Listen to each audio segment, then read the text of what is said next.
Chapter 17, Secrets.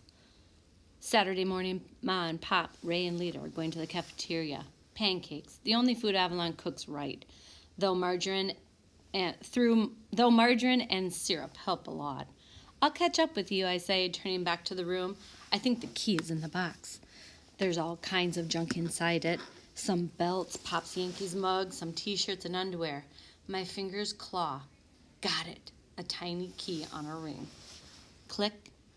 Hold on, I'm going to stop you there. What is Lita doing? Yes, she is sneaking into Pop's suitcase. Do you think that's right or wrong? Think to yourself right now. All right, click. I snap the clasps, opening the suitcase. I exhale. All I see are work clothes. 3 white shirts, a couple khaki pants, and a tie. Folded neat and clean. Black sock balls pressed into the bottom corners. I feel disappointed. No super clue. I lift the stack of shirts. At the bottom is a photograph. Pop smiling with 3 guys. They're dressed in matching pants, shirts, and red and blue ties. Pop looking straight at the camera, and he looks bright-eyed, mischievous like Ray. The guys have their arms wrapped around each other, holding tight like paper dolls. Pause here for a second. What do you think's going to happen? Or who do you think these people are? Beneath Pop's pants are sealed plastic bags. In one large bag is a walkie-talkie, melted on one side. Another bag has a flashlight, its glass cracked. Another bag contains a wallet, crusted with dust. The last bag is filled with I don't know what, lumps of black and gray waste. What do you think that is? I start to close the suitcase, but I open it again and push my hand inside its top pouch. Another plastic bag. I'm trembling. A name tag. World Trade Center. James Barnes. So, what does that tell you? Some of you had that prediction. Great job. I rush to put everything back in its place, snap the suitcase shut, suddenly the key at the bottom of Pop's box. I'm too stressed to think. I run to the cafeteria. What'd you forget? Asked Ma, sliding me a tray. I stuff pancakes into my mouth, almost gagging on the huge portion. The too sweet syrup. My head is aching. Tears are swimming in my eyes. Pop survived 9/11. Chapter 18. Sour.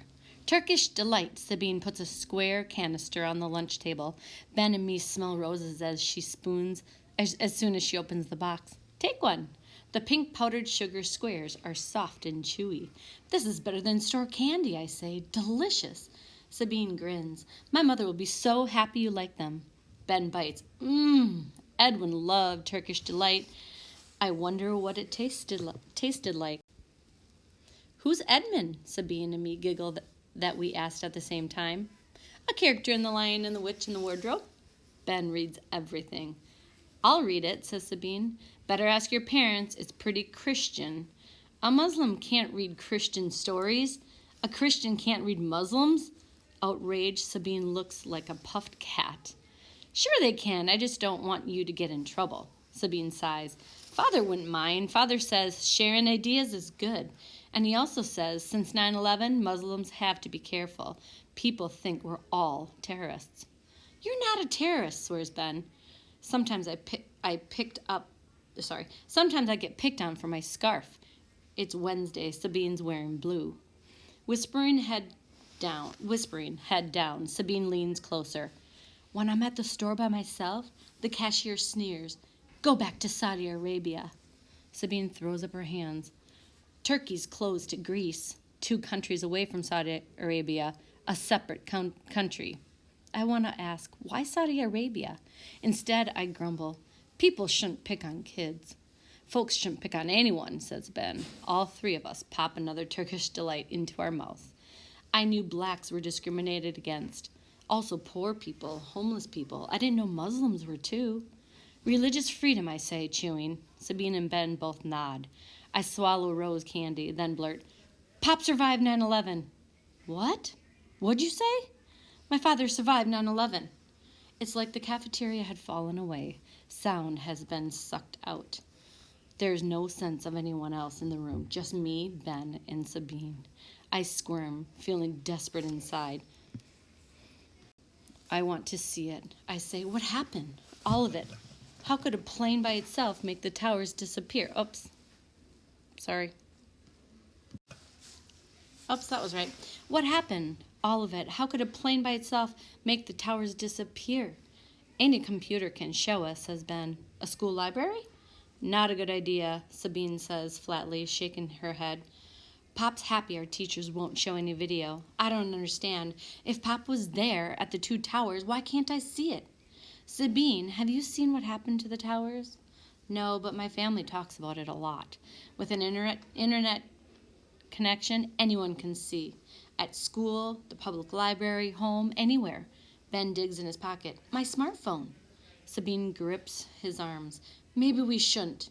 I want to see it. I feel sick. I do, and I don't want to see it again. But this time, all of it. Pop was there. I want to know what happened to Pop. Uncle Ahmet used to visit Turkey every year. Since the towers fell, he's always searched. Held at the airport when he tries to fly home. Sabine releases Ben's arm. It isn't fair. What's Saudi Arabia got to do with anything? 15 terrorists were from Saudi Arabia, says Sabine. 19 in all. 2 from the United Arab Emirates, 1 each from Lebanon and Egypt. Without saying a word, Ben waves us to another lunch table farther back. We huddle close. Ben types, searches on his cell phone. A small arrow appears on screen. You sure? He asks. I nod. Sabine murmurs, yes. The tiny screen lights up. 2 planes were hijacked by terrorists, says Ben. 2? I asked, trying to understand. Actually 4. 1 hit the Pentagon, 1 crashed in Pennsylvania. Sabine is biting her cuticles, making her pinky finger bleed. This is the first plane, whispers Ben. It's awful seeing the plane fly closer and closer. Its silver nose pointed at the building. People were on the planes. They must have been terrified. Did they know? Did they know they were going to crash? On the cell phone, the explosion is soundless, but I can imagine sounds, screaming, tearing, slicing through concrete, steel and glass.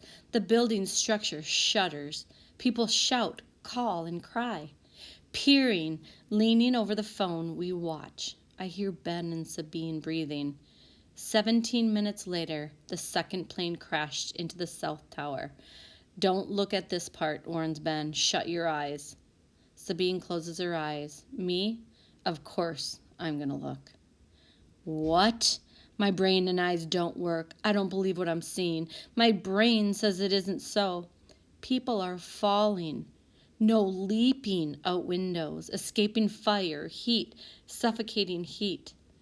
Can I see it? Asked Sabine. Not yet. Ben looks at me. I can't believe we're watching together. Can't believe Ben has seen this horror before. How many times? Ben is strong, tough, but I feel sorry for him, sorry for me. I feel sorry for all those people in the planes and towers who were expecting an ordinary day. I inhale, peering at black clouds. I won't say that word. Flames, raging, roaring inside and out the 2 towers. Did the folks inside the building know a plane had crashed? That passengers had died? That it wasn't an accident? The camera shifts back to the North Tower. A man and a woman holding hands leap. They look like skydivers, wind fluttering her dress and his jacket. Can I open my eyes yet? Asks Sabine. No, Ben says. Ben and me hush. When there's disaster, fire, smoke, maybe your brain doesn't work, just thinks. Get away, run away from fire and smoke. I start to cry. Sabine opens her eyes. Nobody's jumping now. The video camera shifts back to the South Tower. You've seen this before? I asked Ben. My dad's military. Ben's gaze doesn't waver. Ben's kind, but he knows a lot. Book learning and life learning. Though he looks soft, he's already wised up that life can be hard. Sabine's pale, her eyes big. I'm sorry she's seen the video. Will all the happiness fly out of her? I wish I could talk with Ma and Pa, or with a teacher. Sabine moans. I gasp. Ben's hands become fists. On the tiny cell screen, the South Tower floor by floor falls, leveling, collapsing like an accordion. Down, down, down. Tons and tons of gray smoke billow, darkening the sky. Particles of glass and concrete flurry like a tornado. Steel, concrete, glass, pound, rush like death. Elevators squashing each floor one after another and another. Boom, boom, boom, until there's no height, only weight hitting the ground. The people, where'd they go? The South Tower burned for less than an hour. Then it collapsed. Doesn't make sense, I say. Its foundation was strong. Took years to build, added Sabine. Ben clicks another link. The planes were like explosives. Gallons and gallons of stinking oil, burning. Metal so hot it lost strength, softening. Metal was the building's bones, I say, imagining metal sheets and beams buckling, glowing red. Ben avoids my eyes. The North Tower was hit first, collapsed second. The camera shifts to the North Tower. The unbelievable is going to happen again. How long did it take? I murmur. 102 minutes. The North Tower collapsed 29 minutes after the South Tower. Ben sounds like a robot, dull and factual. The bell rings. Lunch is over. Ben stuffs his phone into his pocket. Sabine wipes her eyes and adjusts her scarf. Going back to class, the three of us move like zombies. Chapter 19, History. On the whiteboard, Mr. Schmidt writes, "Attacks on American soil." Beneath the header, he adds dates. April 18th, 1775, the Revolutionary War. Paul Revere was on a horse, and he said, "The British are coming, the British are coming," classmates yelled.